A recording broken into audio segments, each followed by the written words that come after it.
Naomie is a little bit of a teacher's pet in regards to M. She likes to get it right. She likes to do things by the book. She likes to be patted on the back when she's got it right. She likes to be the example in MI6 and to be looked at. She likes the attention.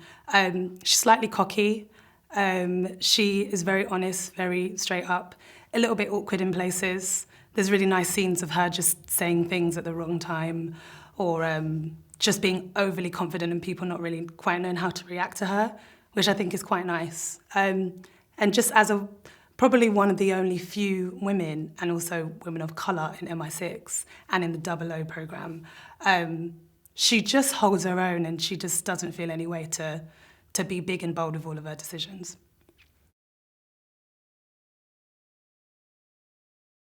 Working with him over these months have been enlightening, just to see his process, to see how he works. He works in a little bit of a theatrical way. I'm from a theatre background, we both are actually.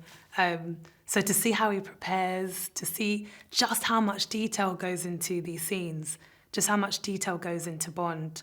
And I've firsthand witnessed how he's come up with the Bond that he's come up with. It makes complete sense. His approach is bang on. He works with everyone great. He comes up with ideas on the fly. He inspires me when we're in a scene. Sometimes I have to kind of like make sure I'm not watching Daniel, make sure Naomie is watching Bond. And it's just, it's been great, and it's really sad, actually, really, really sad.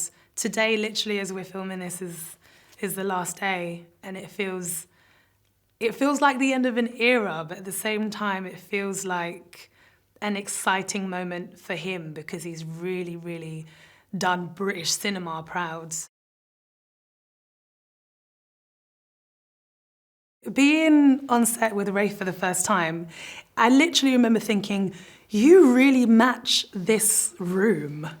You match the Chesterfield sofas and you match the colour on the walls. Everything is just so grand and classy. He brings such an elevation to every single scene. He lifts it with an air of grace, and he is just like a proper gentleman.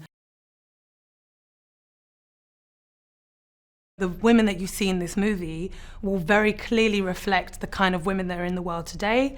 You see different levels and facets of strength, whether that's someone being in charge of themselves, working it out, not being so confident, having to work it out, having to code switch at work, being a woman in the workplace. All of those things are things that we don't always get to represent, and it's nice that to top that off, the women are all themselves authentically in their own right, and they're not being picketed against or with each other at all. They're just being themselves and being badasses at that.